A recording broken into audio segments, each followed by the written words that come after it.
Hey, what's going on? How can I help you? Paradise. Oh yeah, I hear you. I'm Deputy Richard, York County Sheriff's Office. Sweet. Can I get badge number as well? My call sign's 449. We don't really have badge number. How do you spell it? How do you say it? Twargoski. Okay. So, Sweet. How can I help you guys today? of course, we got a call. You were out here with the camera. As long as you're not on their property, you're good. Oh, I'm okay. sure you know that. Of course, I know that. But we had to come out here and do our due diligence. Hey, and just make I sure- understand, and I appreciate you guys coming up. Very respectful and very knowledgeable. I wish we had some more of that here. Okay. Okay. I got you. Okay, so it's not illegal for him to film. I got you. You know, and it's funny because the conversation came to, just why don't you just touch my truck and then we'll put it in public.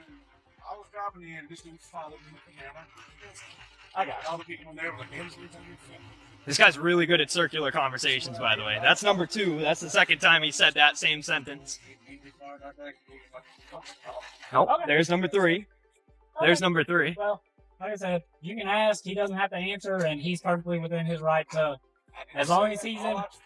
The scene opens with a quiet tension as a man stands with his camera and an officer approaches asking what's going on and how he can help. The calm voice from the sheriff's office introduces himself as Richard York, explaining his call sign and the lack of badge numbers. The air feels steady as both sides stay respectful. The officer explains they received a call about someone filming but reminds him that as long as he stays off private property, he is completely within his rights. The man acknowledges this and appreciates the professionalism, wishing more encounters felt this way. The moment settles into understanding as the officers confirm that filming is not illegal, and the conversation drifts into humor about touching a truck and putting everything out in public, creating a simple reminder that transparency always shifts the tone of a scene. In public.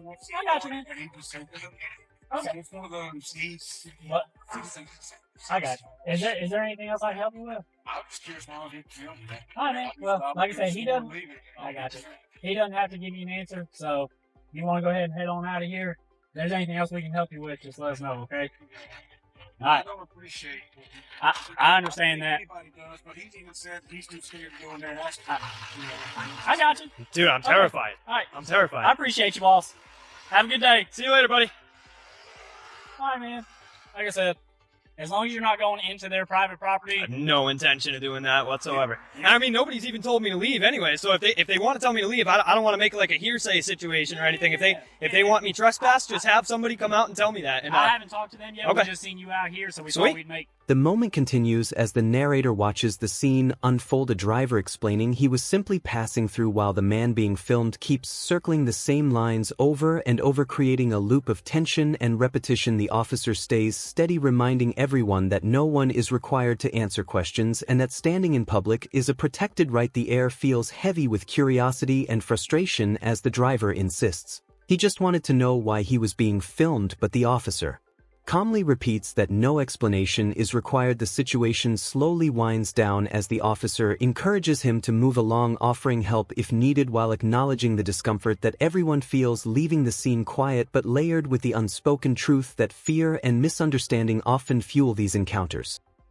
Contact with you first, okay? So I'm just curious. So you came and made contact. You have no idea what the story is inside there. We know what the caller wants. Oh, but they want you. curious. They want me just- trespassed. Is that what Not I'm hearing? necessarily. No. They just we're calling about a suspicious person. Okay, so I'm still allowed to go in there, As then, right? far as I'm concerned right now, yes. Oh, okay.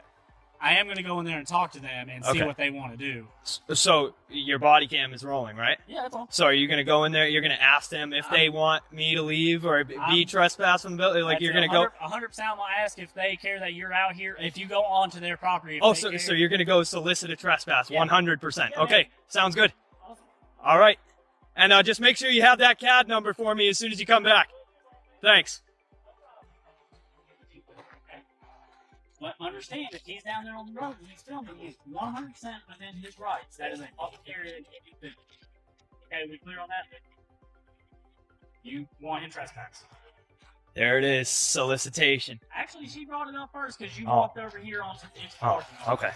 Thank you. I'm gonna need your ID so I can trust Oh, you're gonna need my ID? Yes, I am. Oh, okay. So what happens if I go walk back over there? I'm still The tension rises as the man admits he is terrified but still keeps his composure, thanking the officer before the scene shifts back to calm clarity. The officer reminds him once again that staying off private property keeps everything lawful, and the man explains that no one has even asked him to leave. He wants things clear, no rumors, no hearsay. If anyone truly wants him trespassed, they can simply come outside and say it. The officers admit they have spoken to no one yet, only responding to a call about a suspicious person. The man asks if he is still allowed to enter, and the officer confirms for now yes, before stating he will check with the employees inside. The man confirms the body camera is recording, and the officer explains he will ask whether they want him to leave or be trespassed, openly acknowledging that he is about to solicit a trespass. The man accepts this calmly, asking only for the CAD number when the officer returns. gonna trespass you. Exactly. Yeah. Yes. So I need your Right. ID. Okay.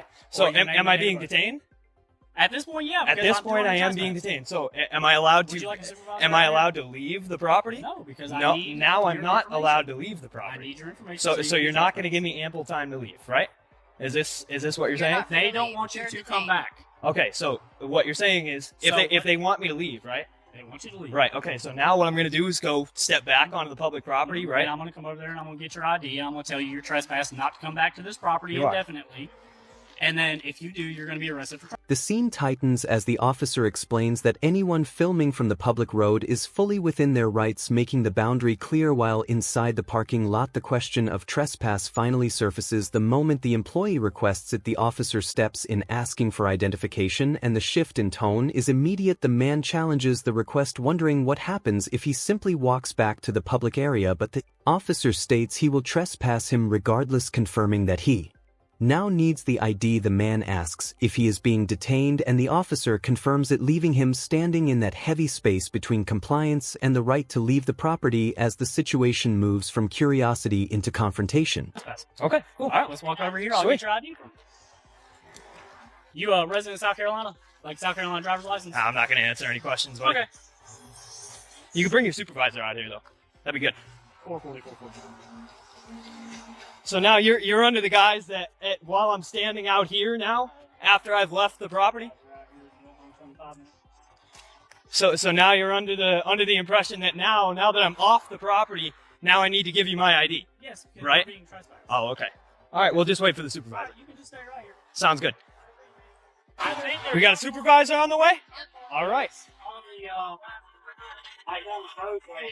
Now tell me, I'm gonna give you a chance for some, to show some knowledge here. Now, if I were to leave a property, right, or if they said, I'll give you a scenario.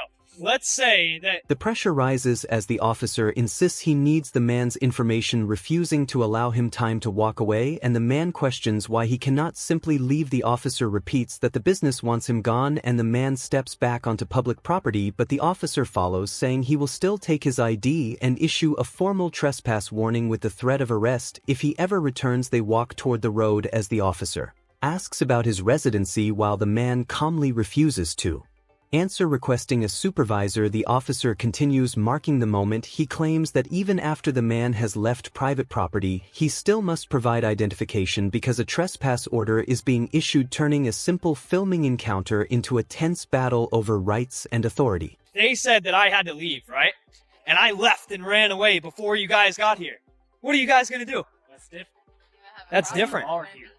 You are here. We I made am contact here, with right? you, Right. And they want you indefinitely trespassed Yep. from the property, Yep. which means you're good now, right? So then what? Now I'm going to tell you. I identify as good citizen for this report. Okay. So now what's going to happen when I do that? Okay, I still need your ID. You're still going to be trespassed indefinitely from the property. Really? That's what's going to Really? happen. Yes, this is private property. Okay. This is public. Mm-hmm. That's private, right? We Mhm. can agree on that. Mhm. They don't want you up there. Yeah. The second you walked across the parking lot Yeah. and started filming, Yeah. they decided, hey, I don't want you on my property, Huh. right? They have every right to do that, being a private business. Correct? Yeah. We Absolutely. can agree on that. Yeah.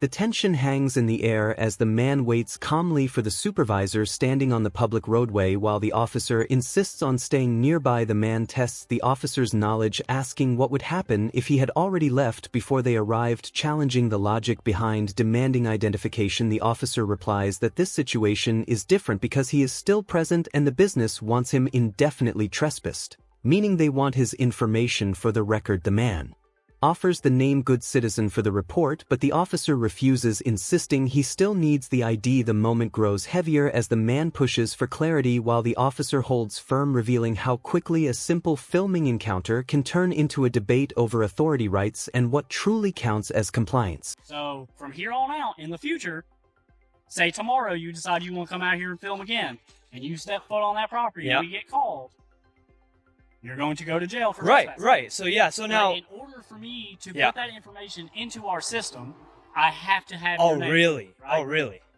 What do you want me to put in there? Really? Good citizen. I just told you. Good citizen? I just told you. Yeah, we can go. We can go with a verbal That's what I'm trespass. putting in there? No. Yeah. No. No. No. No. Does that not exist? It's just a shoulder shrug, not a yes or no. How are we supposed to enforce it if we don't know? I just asked you. I just asked you a question. You can just wait for myself. Oh, okay. Okay. It's always that you can just wait. It's always that you can just wait, and I'm not going to argue with you when you can't answer a question. If you know this stuff so good, why don't you become a cop? You- If you're so I'm not gonna answer that question on the grounds of stupidity. Okay. You think I want to come and do this to people? Do what? Enforce the law?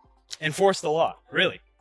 The officer explains that the man is being trespassed indefinitely from the private property, reminding him that the road is public but the parking lot is not, and the business has every right to decide who can stand on their land. The moment he stepped across the lot with a camera, they chose to remove him, and the officer warns that if he returns tomorrow or any day after and sets foot on that private space, he will be arrested for trespassing. He insists the system requires a name so the order can be recorded, but the man calmly repeats Good Citizen, refusing to provide more. The officer shakes his head, saying a verbal trespass will not work because they cannot enforce what they cannot identify. The man points out the lack of clear answers, and the conversation settles into that familiar line, "You can just wait," as the tension between authority and personal rights lingers in the air. Forcing an imaginary law, my friend. Okay.